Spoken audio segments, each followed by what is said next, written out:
Greetings, guildmate. Hello. Darmina. This is my mystic archives. Keep it neat, keep it quiet. No eating in the stacks. Okay.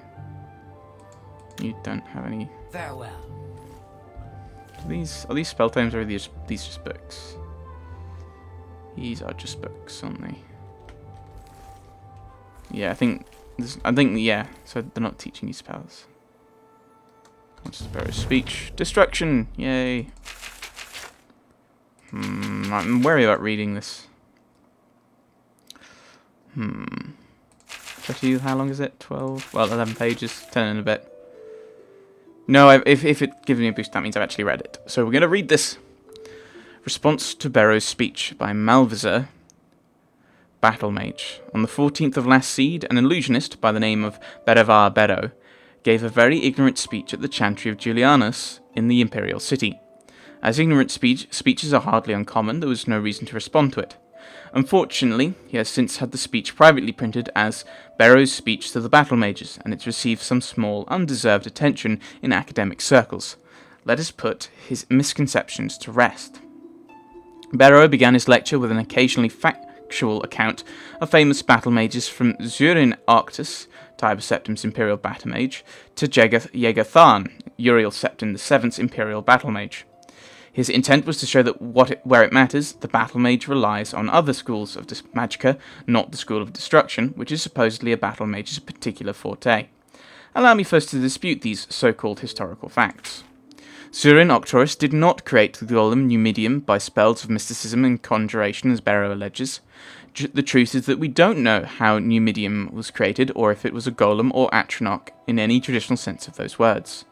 Uriel V's Battle Mage, Hethoth, was not an Imperial Battle Mage. He was simply a sorcerer in the employ of the Empire, thus which spells he cast in the various battles on Akavir are irrelevant, not to mention hearsay. Barrow calls Empress Morihatha's Battle Mage Wellock an accomplished diplomat, but not a powerful student of the School of Destruction. I congratulate Barrow on correctly identifying an Imperial Battle Mage, but there are many written examples of Wellock's skill in the School of Destruction. The sage Celerus, for example, wrote extensively about Wellock casting the vampiric cloud on the rebellious army of Blackrose, causing their strength and skill to pass on to their opponents. What is this but an impressive example of the School of Destruction? Barrow rather pathetically includes Jaeger Tharn in his list of underachieving battle mages. To use an insane traitor as an example of rational behaviour is an untenable position. What would Barrow prefer? That Tharn use the School of Destruction to destroy Tamriel by a more traditional means? Barrow uses his misrepresentation of history as the basis for his argument. Even if he had found 4 excellent examples from history of battle mages casting spells outside their school, and he didn't, he would only have anecdotal evidence, which isn't enough to support an argument. I could easily find 4 examples of illusionists casting healing spells or Nightblades teleporting. There is a time and a place for everything. Barrow's argument, built on this shaky ground, is that the School of Destruction is not a true school. He calls it narrow and shallow, as an avenue of study and its students impatient with megalomaniacal tendencies. How can one respond to this? Someone who knows nothing about casting a spell of destruction criticising the school for being too simple? Summarising the School of Destruction as learning how to do the maximum amount of damage in the minimum amount of time is clearly absurd, and he expounds on his ignorance by listing all the complicated factors studied in his own School of Illusion. Allow me in response to list the factors studied in the School of Destruction. The means of delivering the spell matter more in the School of Destruction than any other school, whether it is cast at a touch, at a range, in concentric circles, or cast once to be triggered later. What forces must be reined in to cast the spell? Fire, lightning, frost? And what are the advantages and dangers of each? What are the responses from different targets from the assault of different spells of destruction? What are the possible defences and how may they be assailed? What environmental factors must be taken into consideration? What are the advantages of a spell of delayed damage? Barrow suggests that the School of Destruction cannot be subtle, yet he forgets about all the curses that fall under the mantle of the school, sometimes affecting generation after generation in subtle yet sublime ways. The School of Alteration is a distinct and separate entity from the School of Destruction, and Barrow's argument that they should be merged into one is patently ludicrous. He insists, again, a man who knows nothing about the schools of alteration and destruction is the one insisting this, that damage is part of the changing of reality dealt with by the spells of alteration. The implication is that levitation, to list a spell of alteration, is a close cousin of shockbolt, a spell of destruction. It would make as much sense to say that the school of alteration, being all about the actuality of change, should absorb the school of illusion, being all about the appearance of change. It certainly isn't a coincidence that a master of the school of illusion cast this attack on the school of destruction. Illusion is, after all about masking the truth. Let's not read anymore. Right, I'm still trying to find... Greetings, guildmate. Hello. Maybe I just have to make an open average lock spell, which seems like it might make sense, actually. Oh, is that a fountain up there? I was wondering what the water sound was. There's not going to be anyone in the mage's quarters. Let's not go in there. Yeah, so we may have to just make, dragon. Uh-oh. Oops. If I'm not meant to go in there, why is it not locked? Or why does it not say a sound saying, don't go in here?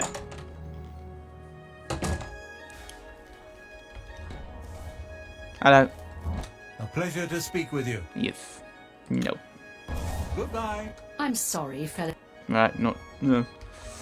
Oh, yes. I think I'm probably going to have to get us... there's not a doorway down there. We may have to get the... anyone up here?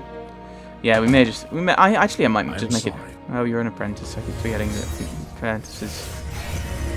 None of these apprentices want to talk to me. Maybe it's because I'm not wearing my apprentice robes, and they're all like, "You're not a proper apprentice. You're not wearing the right clothes." Like, but I'm like one of the Knights of the Nine now, because we're bringing it back, and I'm wearing like the Crusaders relics. Like, do you have any relics? No, I didn't think so. Like, yeah, but you're not wearing green. It's like, but I'm a Knight of the Nine. I don't wear green. We wear white and the red diamond and everything. Yeah. Red diamond. It's not green. And thus... Ooh. This is enchanting, isn't it? Yeah. Poor Julian. He's picked on by the mages. Welcome to the Cairo Museum. Can I help you? What is a Cairo Museum? Bye. Guessing it's enchanting.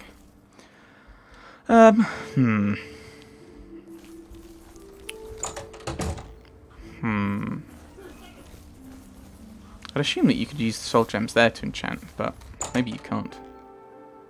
Hello. Hello, guild. Oh, you're an apprentice. Anyone here I can talk to? Greetings, guildmate. Julian Fannis. What can I help you with? Can I... You never know when you might need a good strong potion. Best to stock up now while you can. Yeah. Safe travels. Right. So... Get out the way. So I think we'll just make the open average lock spell, actually. Because then... we can use that. This is a fountain. Greetings, apprentice. Hello. Ooh, it's it's not a fountain. Oh, it is a fountain, but it's a floaty rock as well that I can't interact with. Oh, there's a looks like it's like almost like a cross through it. I don't know. So we want to get. Isn't there someone else? Oh, that's when I first came in. Someone was doing something there with like potions and stuff. I don't know. Oh, well. I also can't interact with that. Maybe it's part of another mod that you can interact with it. So they just make it available. Hello, guildmate. Hello. Greetings, apprentice. Right, so we'll do an open average. Yeah, it's on target. So open average lock. So we'll just make it. Spell with this name already exists. Yes, I'm aware. I just can't buy it because I can't find it. So, couldn't it just say, okay, yes, this is open average lock, exactly as it is? Maybe.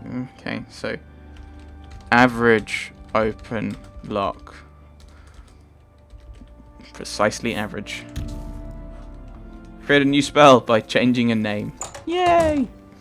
So, oh yeah, because it was an average lock, so we can go and look at, what was it, Roland Genseric? If I can find him. And then we can, is it afternoon? Oh, it is. And then we'll head down to Leowin. What is it, citizen? Oh, game.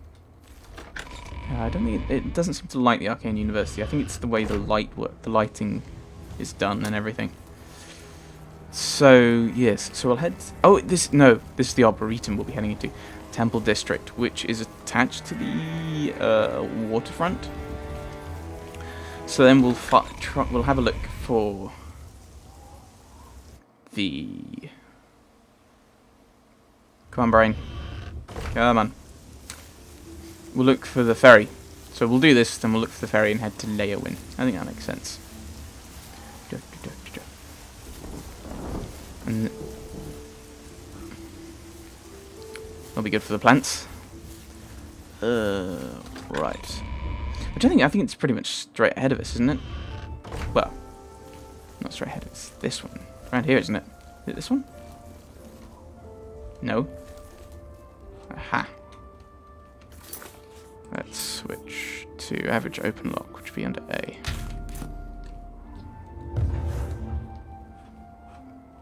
No one's looking. Oh no, someone's looking.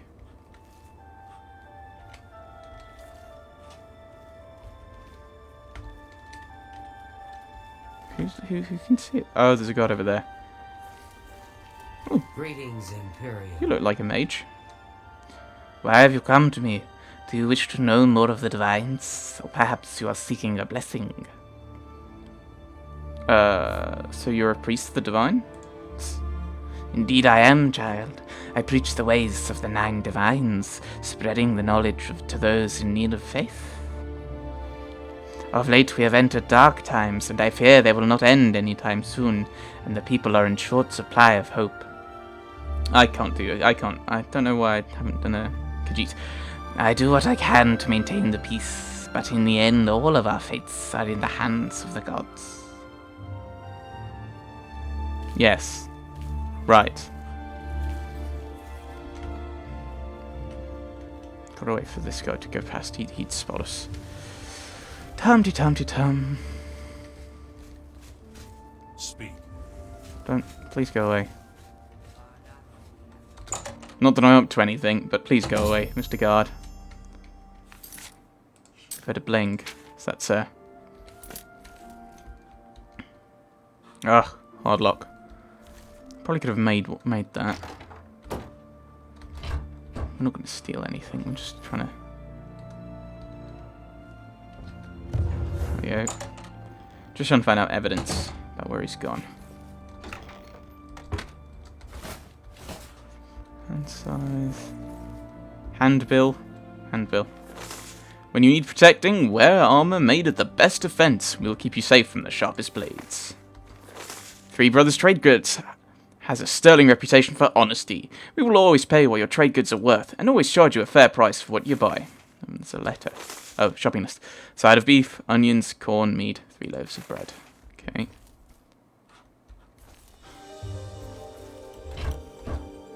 Oh, he's got a massive supply of alcohol, hasn't he? Any whiskey? Of this any whiskey, this guy is so pike. Actually, Tamika, I think these are wines, aren't they? Drunk potion of seaside skooma, ale, Tamika, Surreal Brothers, cheap wine, Tamika vintage, cheap wine, Surreal. No whiskey. Oh well. Right. Mouse. You behaving? Ooh, handbill. Need protecting. Shopping list. Apples, onions, lard, cheese, milk. So that's obviously what he was after next. Huh. Most vampires don't need food, do they? I'm actually going... He does have a skull. Exactly the most... Parchment. Jewelry box. More skulls. This is... I take back the probably not a... recipe. To create a potion for restore fatigue, combine any two normal foods such as meat or seeds. Grind carefully. Da, da, da, da, da. Handbill. Huh. There doesn't seem to be...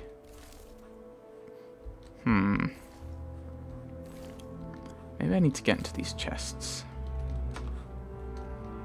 Ah, that's why I haven't made... That's why I didn't make a hard one, because you need 75 alteration to do that. I've obviously missed something. Oh! No. Love letter from Relfina. My dearest Roland, I cannot wait for you to return from Reveal. My heart swells with joy as I know we will once again soon be together.